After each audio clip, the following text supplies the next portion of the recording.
বাবা, আপনার ছেলে কিন্তু কোনো টাকা পয়সা দিতে পারবে না। কি বলছো বৌমা? ও তো তারই বোন, আমার মেয়ের বিয়েতে আমার ছেলে টাকা দিতে পারবে না, সেটা কি হয়?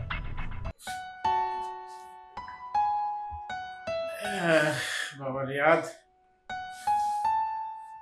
তোমাকে কিছু বলার ছিল। তুমি তো আমার বড় ছেলে, তোমার বিয়েটাও হয়ে গেছে, এখন তোমার বোন তো বড় হয়েছে, বিয়ের উপযুক্ত হয়েছে, তাকেও তো বিয়ে দিতে হবে নাকি? আমি একটা ছেলে তার জন্য দেখে রেখেছি, ছেলেটাকে তুইও চিনিস, ছেলেটি খুবই ভালো মানুষ, খুবই মেধাবী ছেলে। হ্যাঁ বাবা, ছেলেটা খুবই ভালো, আগে থেকে ভালো মতোই ছিল। আর বাজারের যে অবস্থা, জিনিসপত্রের যে দাম, এ তো অল্প টাকায় তো বিয়ে শেষ করা সম্ভব না। তাছাড়া আমি তো রিটায়ার্ড করেছি অনেক দিন হলো, তো আমার কাছে তেমন কোনো টাকা পয়সা জমানো নেই। এখন কি করা যায়? বাবা, আপনার ছেলে কিন্তু কোনো টাকা পয়সা দিতে পারবে না। কি বলছো বৌমা? ও তো তারই বোন, আমার মেয়ের বিয়েতে আমার ছেলে টাকা দিতে পারবে না, সেটা কি হয়? তুমি এমন কথা বলতে পারলে? বাবা, আমরা তো শুনেছি যে আপনার বাবা সরকারি চাকরি করতেন আর অনেক টাকা পয়সা রেখে গেছেন, অঢেল সম্পত্তি। আপনি তো কোনোদিন আমাকে বা আপনার ছেলেকে এই টাকা পয়সার বিষয় নিয়ে কিছু বলেন। তুমি চুপ করো।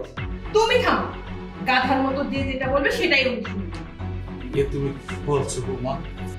আমার বাবা যা কিছু রেখে গেছে সবই তো ওর, আর তিনি তেমন কি বেতন পেতেন? খুব ছোট চাকরি করতেন, অল্প রোজগার ছিল, আমাদের সংসার চালাতে তো হিমশিম খেতেন। তা আমি জানি না বাবা, তবে আমার একটা পরিষ্কার কথা, আপনার ছেলে কোনো টাকা দিবে না আপনার মেয়ের বিয়ে, আর এটাই আমার শেষ কথা এবং আমার কথাই ফাইনাল থাকে। কি হয়েছে এখানে? কি নিয়ে এত চিন্তা করছেন?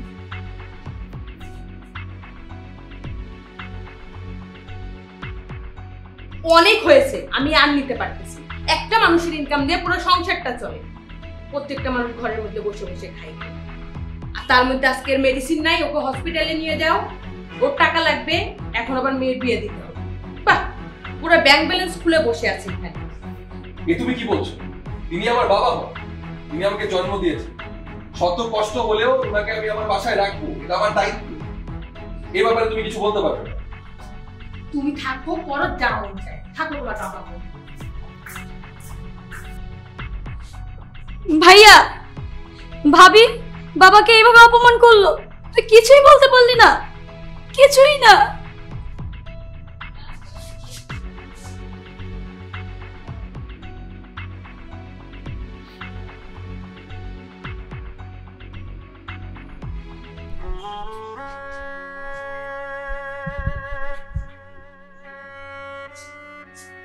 বাবা চলো আমরা এই বাড়ি ছেড়ে চলে যাই। না মা। কেন? এই অত্যাচার, এই অপমান আর কতদিন সহ্য করবো বাবা?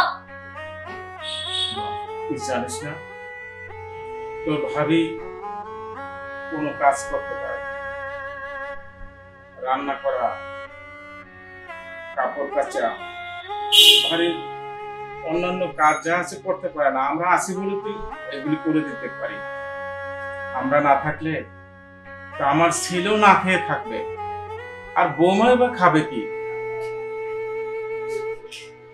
তুমি যেমন ওদেরকে নিয়ে ভাবো, কই ওরা তো তোমাকে নিয়ে ভাবে না বাবা।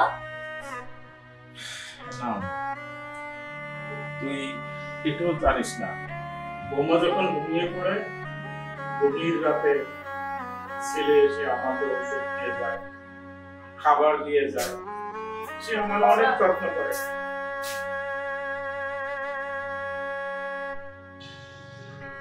বাবা, আমাকে ক্ষমা করে দিন বাবা, আপনি আমাদেরকে নিয়ে এত ভাবেন, কিন্তু আমি আপনাদেরকে কত কথা শুনেছি। আপনাদের সংসারে থাকার আমার কোনো অধিকার নেই। ভাবি তুমি আমাকে ক্ষমা করে দিও, কারণ ছেলে তোমার সাথে অনেক খারাপ ব্যবহার করেছে। আমাকে আটকেও না স্যার। না ভাবি, তুমি চলে গেলে কিন্তু আমিও চলে যাব। আমাকে ক্ষমা করে দেবেন। আমি তোকে কথা দিচ্ছি, আমি আমার নিজের টাকায় তোর বিয়ে দিব।